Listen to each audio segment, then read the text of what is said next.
حضرت ابراہیم علیہ السلام کی عادت تھی کہ مہمان کے بغیر کھانا نہیں کھاتے تھے، اور جو کھانا مہمان کے ساتھ کھایا جائے اس کا حساب بھی نہیں ہوگا۔ ساری زندگی یہ ان کو معمول رہا ہے۔ ایک دن بھوک لگی، گھر والوں کو کھانا پکانے کا کہا اور خود مہمان ڈھونڈنے نکلے۔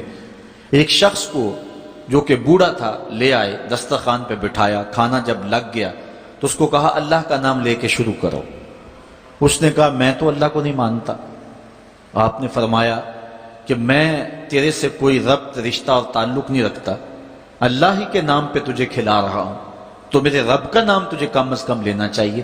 اس نے کہا میں تو بتوں کا پجاری ہوں اور روٹی کے چند ٹکڑوں کے لیے اپنے بتوں سے بے وفائی نہیں کر سکتا۔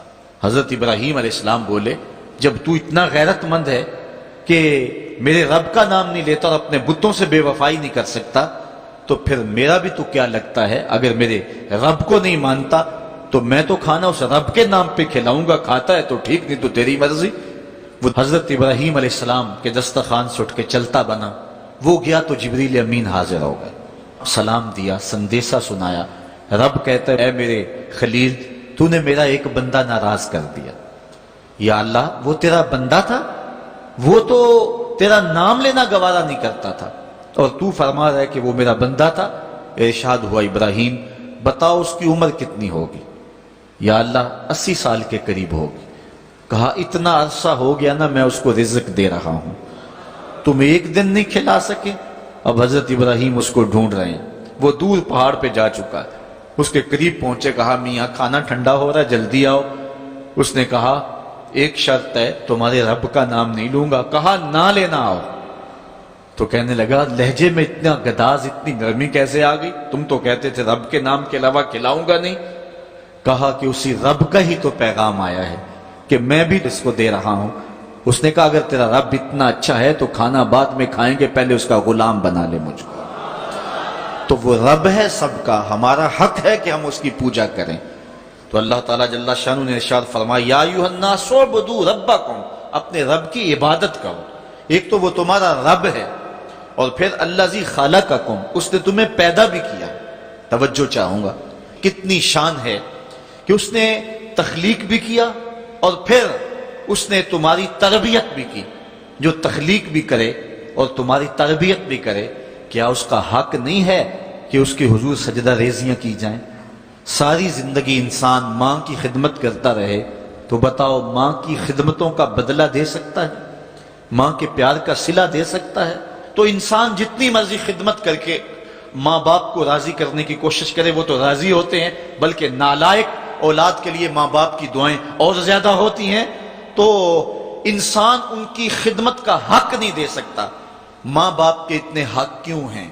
اس لیے کہ ماں نے بیٹے کو جنم دیا، جس نے جنم دیا ہے اس کے اتنے حق ہیں، تو جس رب نے خلق کیا ہے اس کے کتنے حق ہوں گے؟ جس نے تخلیق کیا ہے، دستے قدرت سے بنایا ہے، تو پھر اس کے کتنے حق ہوں گے؟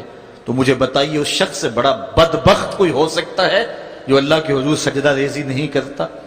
صبح کے وقت چڑیاں بھی اللہ کا نام لے رہی ہوتی ہیں، حشرات الارض بھی رب کا نام پکار رہے ہوتے ہیں، بلوں سے سر نکال کر جانور بھی اللہ کا نام پکار رہے ہوتے ہیں، اور اس شخص سے بڑا بد نصیب زمانے میں کوئی نہیں ہے کہ جو اللہ کی حضور جھکنا نہیں جانتا، جو اللہ کی حضور جو ہے وہ عبادت کا سر نہیں رکھتا۔ وہ رب ہے جو تمہیں پیدا کرنے والا ہے۔ ماں کے رحم کے اندر کون نقش و ونگار دینے والا ہے؟ کس نے گوشت کے لوتھڑے کو بولنا سکھایا ہے؟ کس نے چشم خانوں کے اندر روشن چراغ رکھ دیے ہیں؟ اور کس نے سر کے اندر ایک نشیط اور روشن دماغ رکھ دیا ہے؟ کس نے ہاتھوں کو پکڑنے کی قوت دی اور کانوں کو شنوائی کی طاقت دی؟ اور کس نے جو ہے وہ سونگھنے کی قوت اور قوت شامہ ناک کے نتنوں کے اندر رکھ دی؟ کون ہے جو ٹانگوں میں زور پیدا کرتا ہے؟ کون ہے جس نے چھاتی کو طاقت دی؟ کون ہے جس نے انسانیت کو احسن تقویم بنایا؟ انسان، کیا تیرا حق ہے کہ مسجد کے قریب سے تو گزر جائے اور اللہ کا نمائندہ پکار رہا ہو حی علی الصلاۃ حی علی الفلاح، آجا نیکی کی طرف، آجا نماز کی طرف، اور تو جو ہے وہ اس کو سننے کے باوجود گزر جائے؟ ایسا ہو سکتا ہے کہ تو اس کے حضور آئے نہ، حاضر ہی نہ ہو؟ یہ بد نصیبی نہیں تو اور کیا ہے؟ اللہ تعالیٰ جل شانہ ہمیں اپنی عبادت کی توفیق نصیب فرمائے۔